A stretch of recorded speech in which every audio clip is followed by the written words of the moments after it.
So let me start by saying last week was obviously a big week for our council on many levels, not the least of which was the council chose its next council administrator,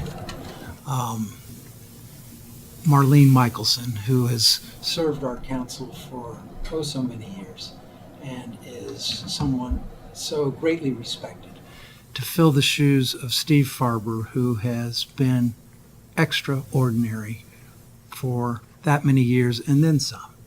I mean, to fill Steve Farber's shoes is a really big job.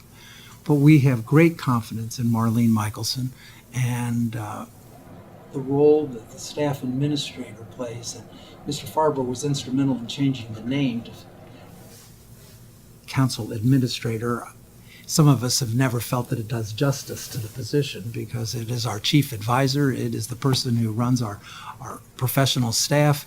It is someone who has played over the years an incredible role on fiscal issues, advising our council, and has just been a font of wisdom and an invaluable partner to our council. So to have someone step into those shoes is a big deal, and it was something that we wanted to get done this year, particularly when a colleague, Vice President, assumes responsibility, so that there's someone there by his side that can do this work. So I was real pleased at how we went about this work and the results.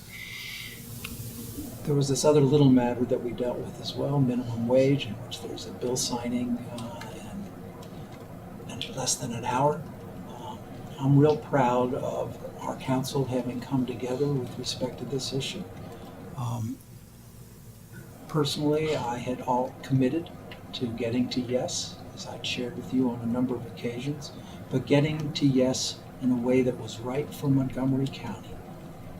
Too many times in the past, these issues have been defined either nationally or by other communities, and we have not actually melded them to fit our needs and our situation. And I felt that that was my task as council president, to bring us together on a pace that was right for our county.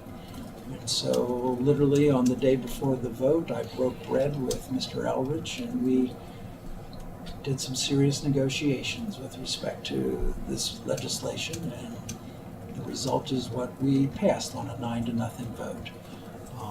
So when you can pass something of this significance on a 9-0 vote, I think you have to conclude that we did find the sweet spot that is right for the people who work too hard for too little and who need more in order to pay their bills and have a quality of life that is acceptable, and to minimize the impact on our small business community that will bear the brunt of this.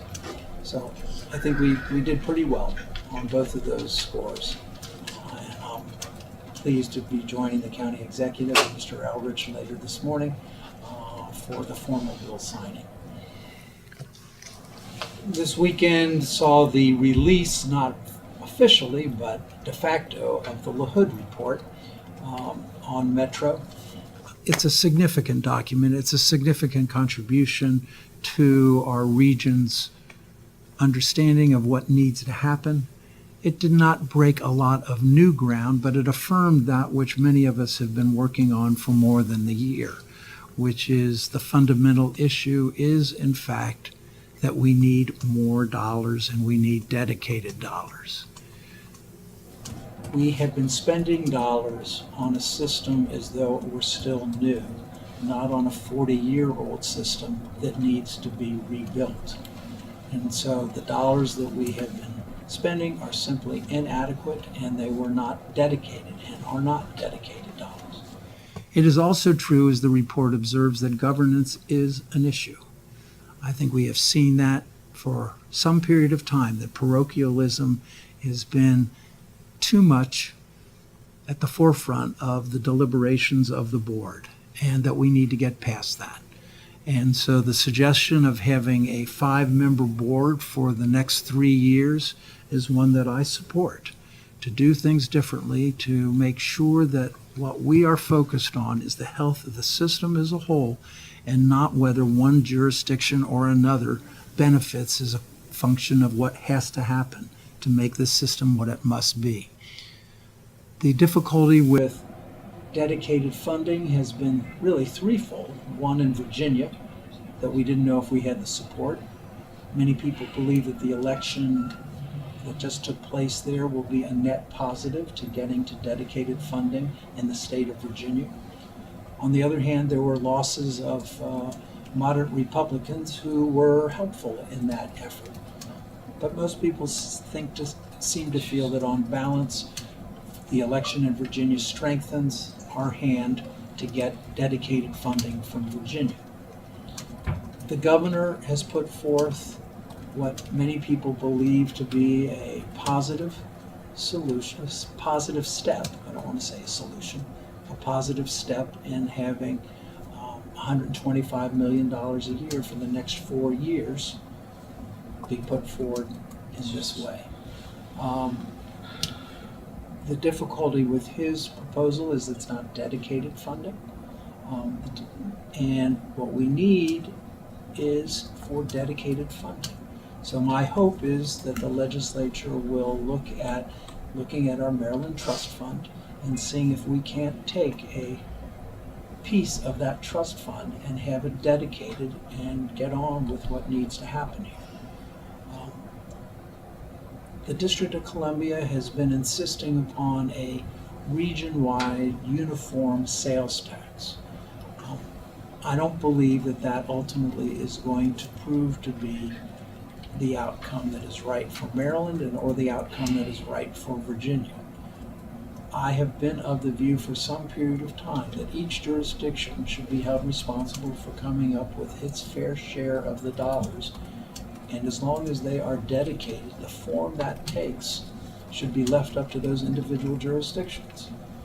I think that Mr. Mendelson and others in the district are concerned that if they choose a sales tax and other jurisdictions do not, that will put them at a competitive disadvantage. Quite frankly, that may be the case, it may not be the case, but I don't believe that means that Maryland or Montgomery County or Prince George's County ought to necessarily adopt a sales tax in order to make it easier for the District of Columbia. We have a trust fund, and I believe that it fundamentally is a state responsibility to fund Metro. And that's what the trust fund is for, and that's where the dollars should come from. And my hope is that that's the conversation going forward.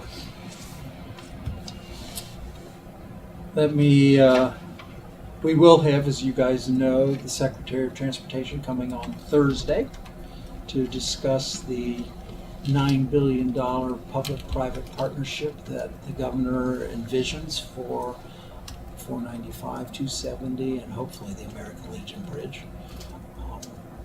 So I'm looking forward to having a good conversation, and my colleagues will, I'm sure, be joining for a good conversation with the Secretary. My position has been, as I've shared with you before, that Montgomery County and the state should be partners in this. We should be talking together. We should make sure that our priorities are aligned to the maximum extent possible. And we have serious work to do, and we want to make sure that work gets done. We have questions, of course, as to why we need 4 lanes on 270 and whether you can get 4 lanes on 495. I drive it every day, as many of you do, and I look at it and I say, where are we possibly going to get 4 lanes unless we are tearing down a big chunk of houses and a big chunk of walls and a big chunk of infrastructure? I just literally do not see the space for it. And need to hear what he intends to do with respect to the American Legion Bridge, because that is one of the most significant choke points in our region. So looking forward to having a constructive conversation with him. Tonight we have our priorities meeting with the state delegation. Some of you may have monitored our conversation with respect to our priorities. They're hardly going to shock you that it's education, transportation. Bear with me a moment. I I don't have the document in front of me, but so education, transportation, affordable housing, environment, and economic development. These are the things that are at the forefront of our request of the state delegation going forward. So that meeting will take place tonight, and the county executive and I will be presenting. We have Rock Springs and White Flint 2 that are heading towards the full council's agenda. I don't see a lot of controversies with respect to these master plans. The issue primarily has been all about schools, and I feel like we've come up with language that reflects the needs of our community when it comes to schools, and that's really been the number 1, 2, and 3 issue that relates to those master plans. I've been meeting with a group of nonprofits to discuss poverty in our county, and today we will have our 3rd roundtable discussion with respect to poverty. It is increasingly an issue in our county that we need to grapple with.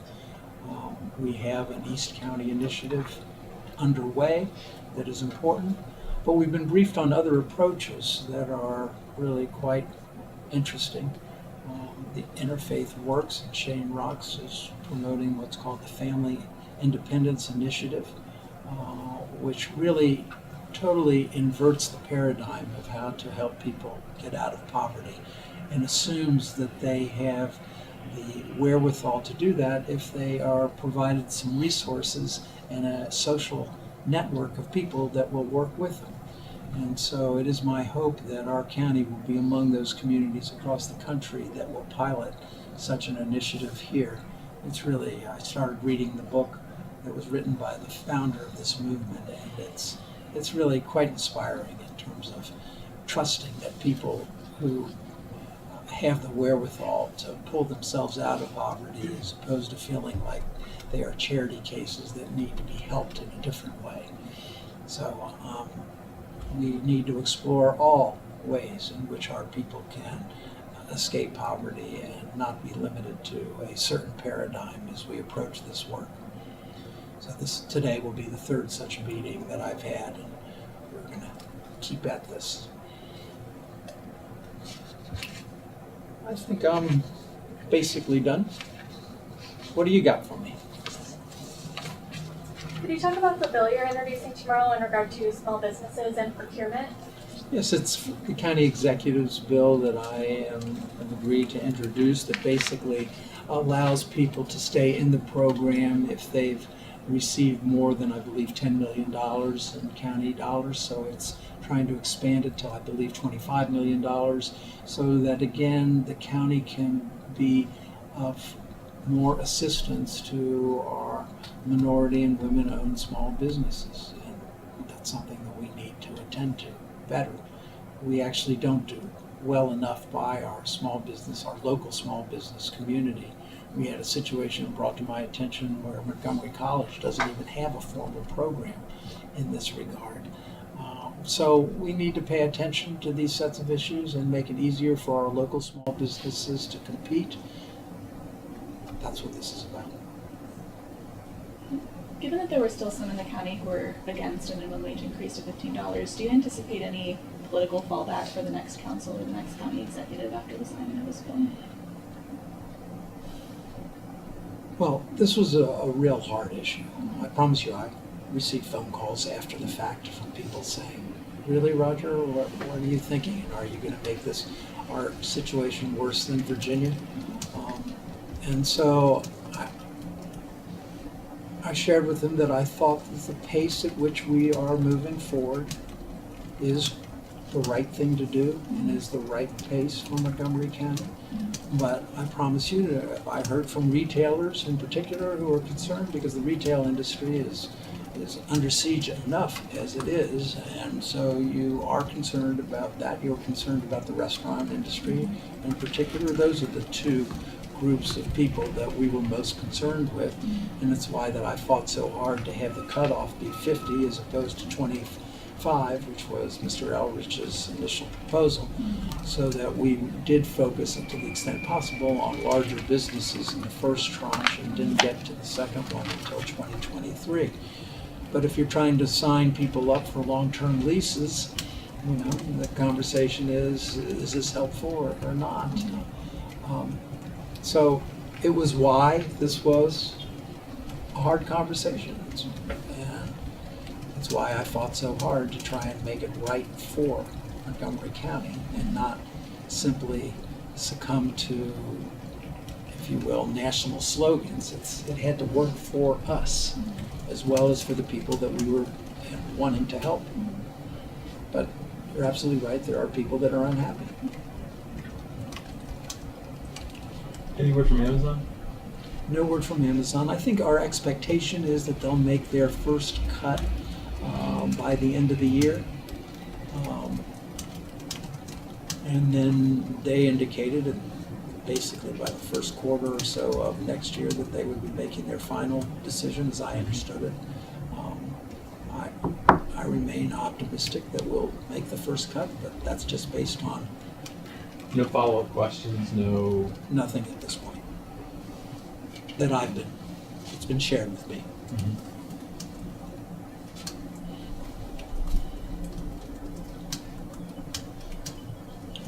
Anything else, gang? Thank you.